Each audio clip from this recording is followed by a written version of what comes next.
Good morning guys, তোমরা সবাই কেমন আছো? আমি তো খুব ভালো আছি। দেখো, আমাদের ব্যাগ প্যাকিং হয়ে গেছে, আমরা যাচ্ছি বিশাখাপত্তনম। তো আমার ছেলে পুরো এক্সাইটেড, নিজের ছোট পিট ব্যাগে খেলনা ঢুকিয়ে পুরো রেডি। যেহেতু আমাদের পুরো লাগেজ, অনেক লাগেজ, তাই আমাদের এই ম্যাজিক ছাড়া উপায় ছিল না।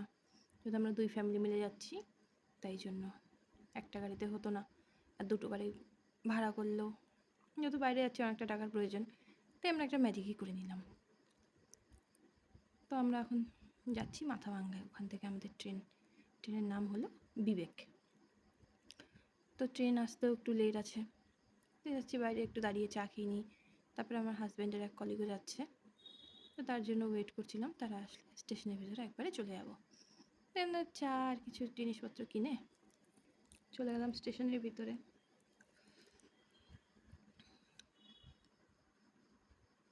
তো আমরা এখন দাঁড়িয়ে দাঁড়িয়ে চা খাচ্ছি, আর আমার ছেলে এখানেও এসে ওর খেলা স্টার্ট। ও যেখানেই পায় সেখানেই খেলা শুরু করে দেয়। তো স্টেশনের ভিতরে গিয়ে ট্রেনের অপেক্ষায় ছিলাম, তো ভাবলাম কিছু একটু সেলফি ফটো তুলে নিই। তারপর আমাদের দেখো কত লাগেজ, এত লাগেজ তো ছোটো গাড়িতে আসতো না ম্যাজিক ছাড়া। ট্রেনের অপেক্ষায় ছিলাম, দেখতে দেখতে ট্রেন চলে আসলো। ওই দূরে দেখো আমাদের ট্রেন লাইনে চলে এসছে। তারপরে আমরা ট্রেনে উঠে বাইরের দৃশ্য দেখতে দেখতে চলে গেলাম এনজিপি।